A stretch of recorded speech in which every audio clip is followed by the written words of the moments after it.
En diciembre del 19 mueren en un local de McDonald's Alexandra Porras y Carlos Campo, de 18 y 19 años. ¿Qué nos dice eso? Para que estos negocios existan, ignoran todos los dispositivos y protocolos de salud y seguridad. Hay mucha industria legal que acaba comprometiéndose con estas formas extremas de explotación. Casos de trabajo forzoso infantil en el cacao. Uno lo puede encontrar en cualquier sector de actividad, región, ¿no? Lo que ahora llamamos extremo, antes era normal. Trabajo forzoso, hace 1000 años era legal. Trabajo infantil, hace 200 años, permitido. Lo extremo tiene una temporalidad. Hemos normalizado tomar desayuno en la calle, en un puesto que no tiene ningún control sanitario. Las mujeres se maquillan en el ómnibus, las personas duermen en los ómnibus, y eso es parte de nuestra jornada de trabajo y asumimos que eso es lo normal cuando no lo es.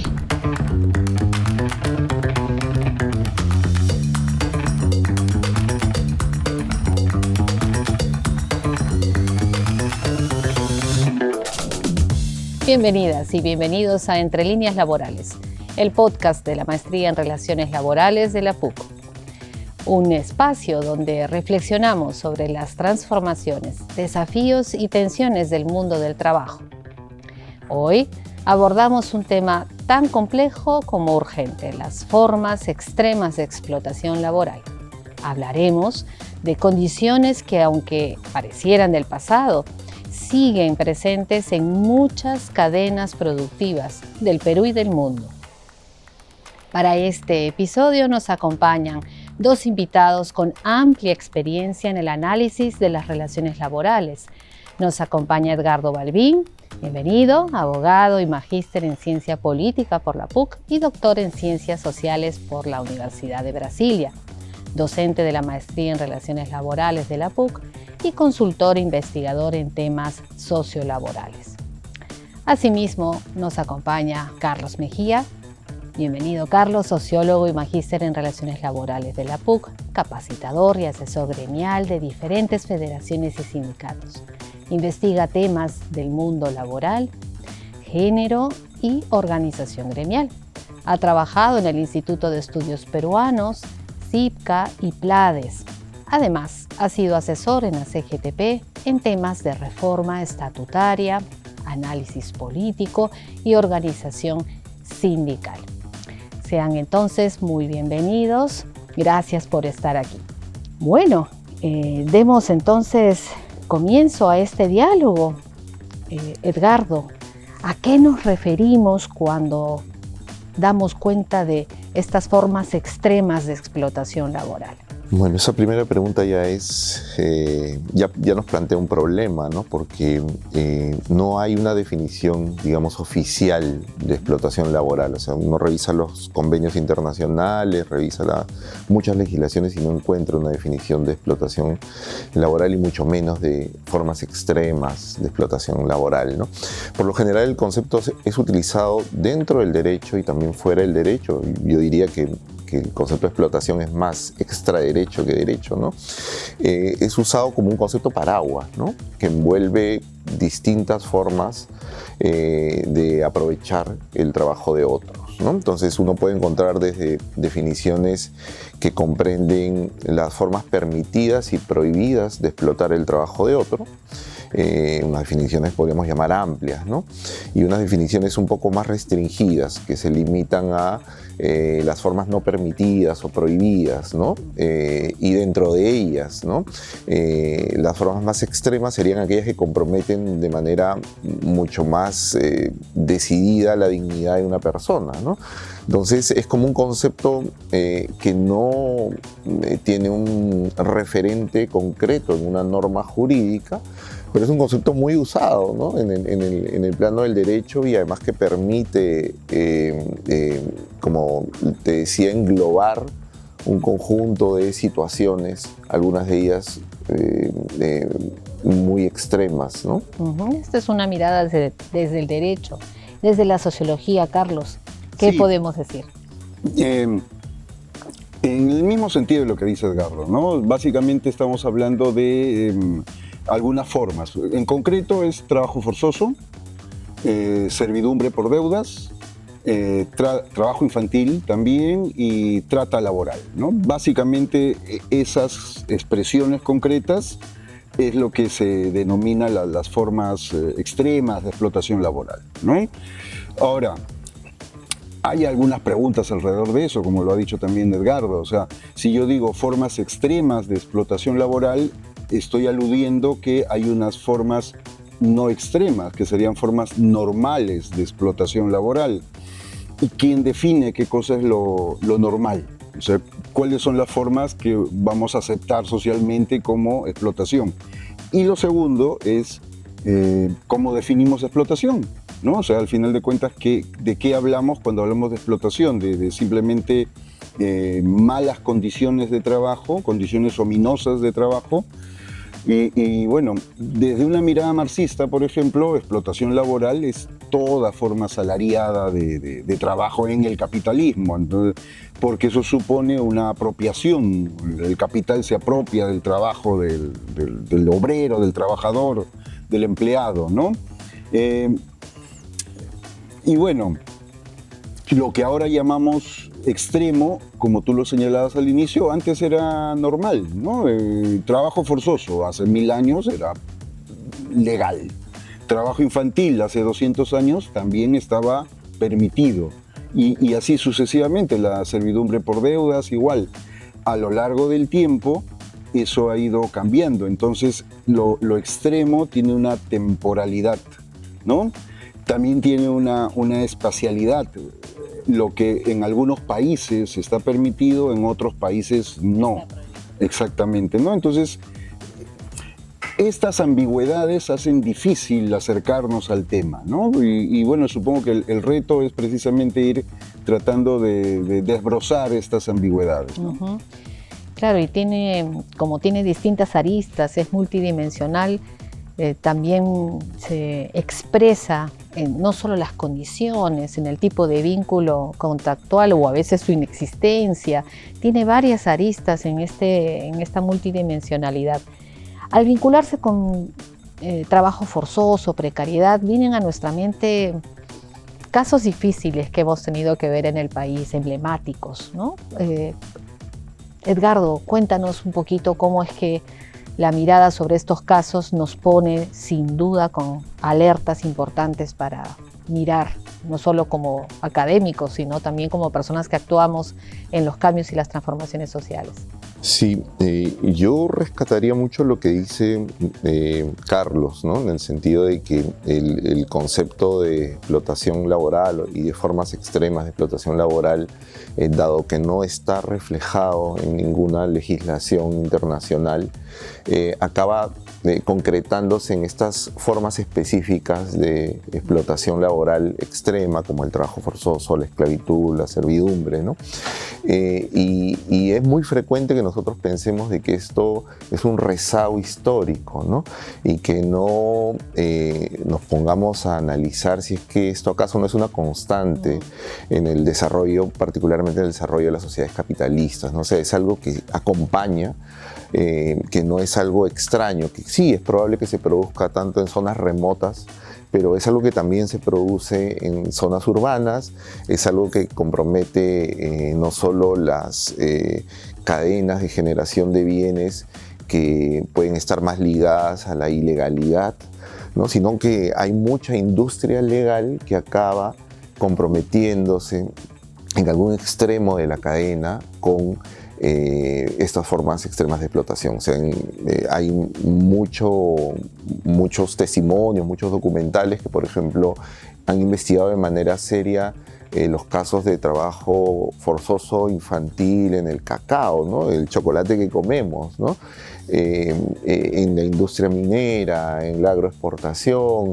Entonces, es algo que, como acompaña el desarrollo de las sociedades capitalistas, uno lo puede encontrar en cualquier sector de actividad, en cualquier región, ¿no? Entonces esto se contrapone a una visión que a veces es parte de un discurso, ¿no? De que el trabajo está bien, ya nos hemos todos liberado de estas formas extremas de explotación laboral, y si encontramos por ahí estas cuestiones, es algo excepcional, es un rezago que hay que combatir, ¿no? Entonces yo diría que que habría que primero abordar esa cuestión de entendimiento de que es un fenómeno muy asociado al capitalismo, incluso a las formas más desarrolladas de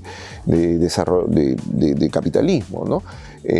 Y que la interconexión, ¿no?, entre economías del centro y la periferia pues hace inevitable que prácticamente en todas las cadenas productivas podamos encontrar este problema. Uh-huh. Y atraviesa a todas las edades, mujeres, varones, Sí, jóvenes. efectivamente. Y hemos tenido, Carlos, casos terribles, McDonald's, por ejemplo, las Malvinas, donde particularmente los jóvenes han sido los más perjudicados. Sí, efectivamente. Pasa lo mismo con algunos conceptos como el de informalidad, ¿no es cierto? Antes teníamos esta idea de que había un mundo informal y un mundo formal y eran como dos planetas separados, independientes. Cada vez es más claro que no, que hay interconexiones y que más bien hay una funcionalidad. Lo mismo pasa con estas formas extremas, como lo señala Edgardo, o sea, son funcionales, o sea, sin la minería ilegal de Madre de Dios y todo lo demás, la gran minería tampoco terminaría de funcionar, están completamente ligadas. Las formas extremas en la agroindustria conviven con las grandes empresas agroindustriales frente a un Estado que no mira. Y los casos que tú señalas también grafican eso, o sea, Jovi Herrera, Jorge Luis Guamán, dos jóvenes mueren encerrados en un contenedor con un candado, que es trabajo forzoso claramente, a 1 kilómetro del Ministerio de Trabajo. Eso en el 22 de junio del 2017, porque no debemos de olvidarlo. En diciembre del 19, 2 años después de que pensamos que había que hacer algo, preocuparnos y todo lo demás, Alexandra Porras y Carlos Campo, de 18 y 19 años, mueren en un local de McDonald's en el centro, en Jesús María. Y entonces, ¿qué nos dice eso, efectivamente, de esta precariedad disfrazada de normalidad y que en el fondo esconde, efectivamente, formas de trabajo ominosas, ¿no? Que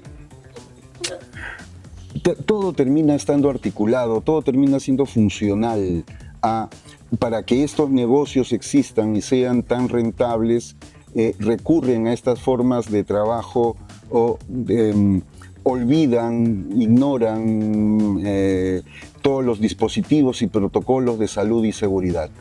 Y frente a eso lo hemos normalizado y eso es lo que hace que unos y otros parezcan tan regulares, ¿no es cierto? Y bueno, algo tendremos que hacer, ¿no? Sin duda, algo tenemos que hacer. Pero por ahora vamos a la pausa. En tiempo, ¿ah? Sí. Las revoluciones tecnológicas y digitales han transformado a tal grado el mundo del trabajo que muchos de nuestros profesionales se encuentran desactualizados porque seguimos utilizando categorías del siglo XX y no del siglo XXI. Por eso, la maestría en Relaciones Laborales está diseñada de una forma interdisciplinaria, para que tú tengas los conocimientos y la metodología y te desempeñes como un profesional del siglo XXI. Esta interdisciplinaridad consiste en unir 4 perspectivas profesionales: derecho al trabajo, gestión, economía laboral y sociología del trabajo, para comprender el mundo del trabajo y así desarrollarte como un profesional del siglo XXI. Te invitamos a que formes parte de nuestra maestría. No te quedes atrás. Estamos de vuelta aquí en Entre Líneas Laborales. Veníamos de hablar de esta normalización que se está observando con las formas de explotación laboral. Edgardo, ¿por qué? ¿Por qué sigue sucediendo? ¿Qué pasa en nuestras sociedades? ¿Qué elementos ocurren y convergen para seguir provocando escenarios donde la explotación laboral es un signo? Yo diría en primer lugar que lo que nosotros vivimos actualmente, los casos que ha mencionado Carlos, ¿no? Por ejemplo, son tributarios inevitables de nuestra historia, ¿no? O sea, nosotros tenemos una historia de explotación laboral extrema, de población indígena, de población migrante, afrodescendiente, china, ¿no? Si uno mira lo que pasaba el siglo pasado, hasta mediados del siglo pasado, muchos estudios documentan maltrato físico en migrantes, ¿no? En labores agrícolas. Entonces, es bien difícil pensar que por la expedición de una ley, de un código, de una política, la situación cambie, ¿no? Lo que cambia más bien son las formas de ejercer, por ejemplo, violencia sobre las personas en el trabajo, ¿no? Algún autor decía, ¿no? Ahora el látigo cambia por la desprotección total de la vida y seguridad de los trabajadores, que eran los casos a los que Carlos hacía mención, ¿no? Entonces creo que hay un primer punto en donde mirar, que es nuestra propia historia, ¿no? Entonces, creo que un segundo punto es cómo esto se ha normalizado, ¿no? Cómo esto se ha hecho parte de lo admisible en nuestra sociedad. O sea, uno puede caminar por la calle, ver un obrero colgado en un edificio sin arnés y uno dice, bueno, pues se tiene que ganar la vida de esa manera, ¿no? En todas las conversaciones en las que yo participo, siempre hay alguien que dice, y yo me quedo 14 horas a trabajar o trabajo sábados y domingos, ¿no? Entonces todo eso es una vía de normalización de situaciones más extremas, ¿no? Que acabamos viéndola como el precio que hay que pagar por insertarnos de manera ni siquiera beneficiosa, sino seguramente de manera marginal en los mercados, ¿no? Entonces, y creo que a eso hay que agregarle también la inacción del Estado frente a esta situación, ¿no? La ausencia de políticas que realmente tengan un respaldo en una voluntad real de tener relaciones laborales protegidas, ¿no? La idea, creo que va en contra, ¿no? de tener un interés legítimo por estas situaciones, es haber creado como un espacio intermedio, ¿no? Es decir, acá está lo permitido, el trabajo asalariado protegido, que además en nuestro caso está mal protegido, ¿no? Porque la legislación es deficitaria con relación a estándares internacionales, y en el otro extremo están la esclavitud, el trabajo forzoso, definidos de una manera muy restrictiva, ¿no? Y estamos creando un bolsón que llamamos precariedad, que llamamos informalidad, que es un bolsón inmensamente poblado de no libertades en el trabajo, ¿no? Mira que antes la cuestión era esclavitud, trabajo forzoso como formas de opresión en el trabajo versus el trabajo libre, asalariado, protegido, ¿no? Lo que ahora tenemos es este bolsón que cada vez se amplía más, ¿no? Que en realidad deberían de ser formas extremas también de explotación laboral, ¿no? No hace falta que yo esté trabajando con riesgo de muerte para que eso se considere extremo, desde el punto de vista de que el trabajo me produce una negación de mi personalidad, ¿no? Con una jornada de 12 o 14 horas, entonces ya yo debería hablar de una explotación intolerable socialmente, ¿no? Entonces eso es lo que no ocurre, ¿no? Entonces por lo menos esos tres factores que a grosso modo te he señalado, creo que interactúan, ¿no? Nuestra tradición de explotación extrema, que no ha cambiado en esencia, lo que han cambiado son sus formas, ¿no? Por otro lado, esta normalización entre nosotros, ¿no? Este afán de estar insertos, de tener nuestra tarjetita de crédito a veces, ¿no? A cualquier costo, ¿no? Incluso a costa de nuestra propia salud, nuestra propia vida. Y por otro lado, la inacción estatal. Si uno mira las cifras de intervenciones estatales en estos temas son realmente bajísimas, y desde incluso del propio Estado estas condiciones que afectan la libertad de las personas se van normalizando.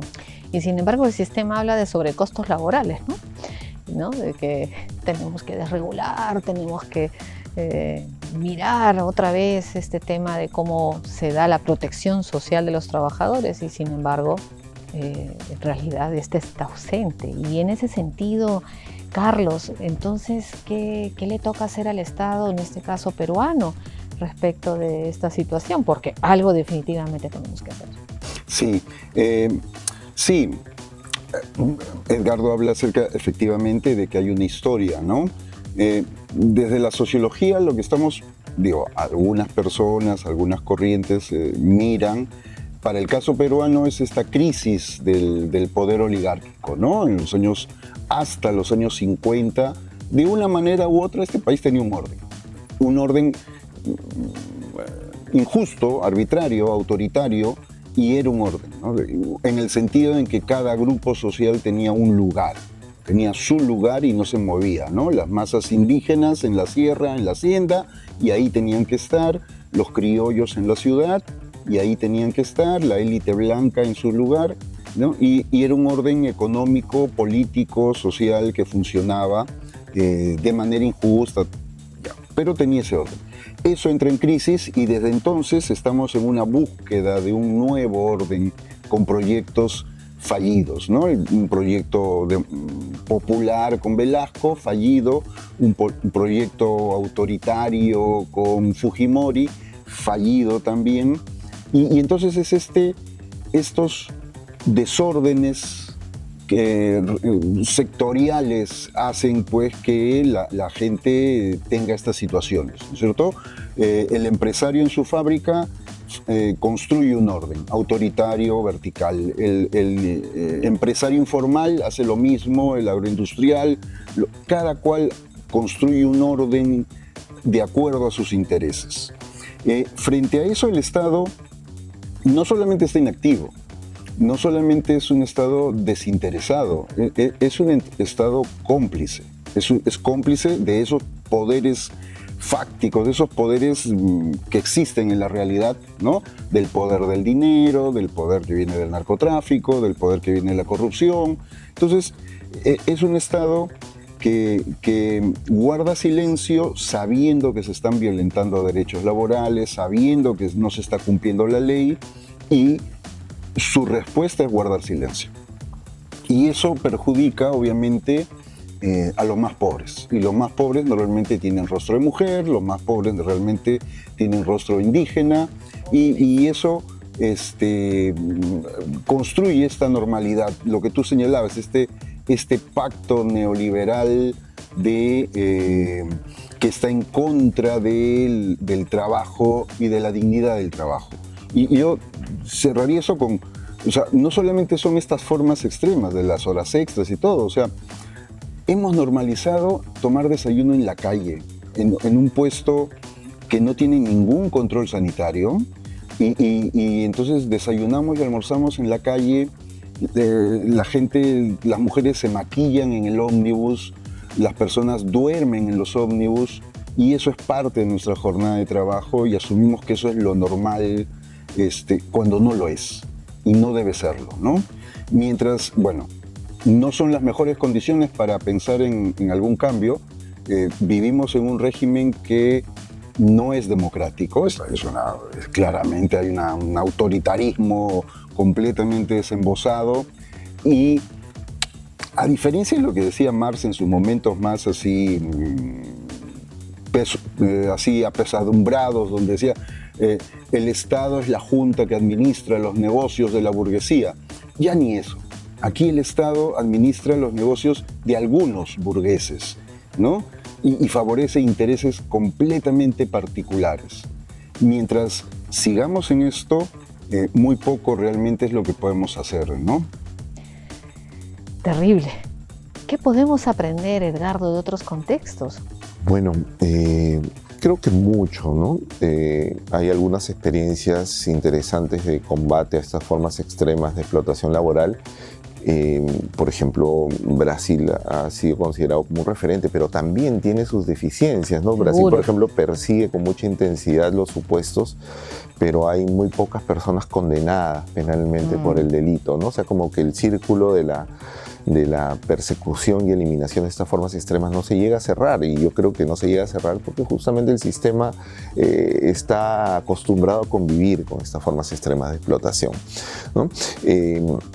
Entonces, como que hay muchas cosas, muchas experiencias que podemos analizar si son realmente aplicables a nuestro contexto, pero creo que también es importante que cualquiera que sean las opciones, estas experiencias, digamos, interesantes para nosotros, es muy importante recordar que la mayor parte de las experiencias exitosas no desligan las formas extremas de explotación laboral de las otras formas de explotación, ¿no? La explotación laboral es una consecuencia, ¿no? Histórica en el tiempo, a veces de la suma de estos pequeños incumplimientos que a veces nosotros decimos, bueno, son permitidos, ¿no? Admisibles, ¿no? O sea, hay una relación entre ellos, de la misma manera que comentaba al inicio, ¿no? Que a veces se piensa que esto es ahistórico, ¿no? Atemporal, ¿no? Esto, ¿no? Pasó y si ahora pasa, pues es un rezago. De la misma manera también que decíamos de que esto no es un tema de las formas de producción arcaicas, ¿no? Es un tema de las formas de producción modernas también. Igual, ¿no? No es solo un tema de los incumplimientos que ponen en riesgo la vida y la salud de la persona. Es también un tema de incumplimiento de jornadas de trabajo, es también un tema de lo que señalaba Carlos, ¿no? Que los trabajadores del agro no tengan un lugar donde sentarse y comer sus alimentos o donde calentar su comida, ¿no? Esa suma de estos pequeños incumplimientos va configurando esta triste situación de explotación laboral extrema, que yo creo que es más frecuente que aquello que las estadísticas, estas que se han podido armar con mucho esfuerzo, indican, ¿no? Ahí, por ejemplo, Carlos traía a la discusión el tema de género, ¿no? Cuando uno mira las estadísticas, por ejemplo, de víctimas de trabajo forzoso, donde tienen alguna data relevante, uno ve que la mayor parte de las víctimas son hombres, ¿no? Y el trabajo doméstico que está oculto, invisible, ¿no? Es algo que está invisibilizado, un trabajo doméstico donde no hay límite alguno a la disposición de la persona que trabaja, ¿no? Entonces, bueno, hay mucho por hacer, hay fórmulas que explorar. Lo lamentable es que no somos un país, digamos, que tenga mucho entusiasmo por estos temas, ¿no? Es más, ¿no? Creo que somos un país en el que estas formas extremas de explotación encuentran un terreno para recrearse. Sí. ¿No? O sea, si aquí también tenemos trabajadores de aplicativos que tienen condiciones de trabajo lamentables, bueno, aquí son más lamentables que en cualquier otro lugar, ¿no? Entonces somos un terreno muy abonado a lo contrario que es el combate a estas formas, ¿no? Sino más bien a la recreación de estas formas extremas de explotación laboral. Y Carlos, para cerrar, ¿qué casos podríamos traer a la mesa respecto de ciertos diálogos entre empresas y sindicatos respecto de este tema que nos ha convocado el día de hoy? Sí, buen punto. Justo escuchando a Edgardo, estaba recordando cómo aquí ocurren estas desgracias, estos hechos lamentables, mueren jóvenes y pasa. Y durante un par de días todos nos emocionamos, nos indignamos y luego pasa. Y realmente pasa. Al olvido. Exactamente. En otros países no es así. El 2013 hubo una desgracia realmente terrible en Bangladesh. Un edificio de 8 pisos que era un taller, como estas galerías que tenemos en Gamarra, el Rana Plaza, colapsa por el peso de las máquinas y las personas y mueren alrededor de 3.000 trabajadores. La mayor parte de ellas eran mujeres en la industria de las confecciones. Y este lugar fabricaba la ropa para las grandes marcas Gucci, Prada, para marcas españolas y todo lo demás. Esta desgracia sirvió para que los sindicatos internacionales, IndustriALL, que es la Federación de Sindicatos de las Manufacturas, por ejemplo, se reuniera con estas empresas que compran, que subcontratan a estos talleres y se firmara un acuerdo marco entre los sindicatos de las confecciones y las empresas para que ellas se responsabilizaran de su cadena de valor y que todas las etapas de su cadena de valor, de su cadena de producción, tengan derechos laborales que se respeten y que sean vigilados, en cuyo caso, obviamente, no podían ser parte de este proceso, ¿no? Cosas así, esos espacios de diálogo no los tenemos aquí. Tal vez el único ejemplo que yo quisiera rescatar es el de la industria de la construcción. La industria de la construcción aquí en el Perú hasta hace más de una década tenía altos niveles de siniestralidad. Mucha gente moría, muchos obreros en derrumbes y todo lo demás. la Federación de Trabajadores de Construcción Civil, la que está afiliada a la CGTP, impulsa un proceso para crear una ley de salud y seguridad y se reúne con CAPECO, con los empresarios, y luego se convocan a más sindicatos y eso genera pues un marco, genera un diálogo, un espacio de diálogo, en donde ambas partes, empresarios y trabajadores, están interesados en que no haya accidentes y eso se canaliza y luego hay una ley y luego una aplicación de la ley y ya. Deberían de haber más casos así, deberían de haber más ejemplos así. Ayudaría mucho tener negociación colectiva por rama. Lamentablemente ni el Estado ni los empresarios de otros sectores económicos, como señalaba Edgardo, están muy interesados en el tema, pero sí hay cosas que se pueden hacer. Excelente. Hoy hemos tenido una conversación necesaria y contundente. Las formas extremas de explotación laboral no son una excepción lejana, sino una realidad que se esconde muchas veces en los márgenes del mercado formal. Gracias Edgardo, gracias Carlos. Ha sido una oportunidad para visibilizar estas problemáticas, pero también para pensar en caminos concretos de transformación, tanto desde el derecho como desde la acción colectiva. Y gracias a ustedes que nos escuchan o ven por acompañarnos en este nuevo episodio de Entre Líneas Laborales. Si esta conversación les pareció valiosa e interesante, compártanla, reflexionen y sigan atentos a nuestros siguientes episodios, porque el mundo del trabajo no se agota en la ley escrita, se construye, se negocia y a veces, muchas veces, se denuncia. Nos vemos en el próximo episodio. Ya está. Una toma. Nos extendimos un poquito, pero creo que valía la pena. Ya los magos de la edición, ya ellos mismos son.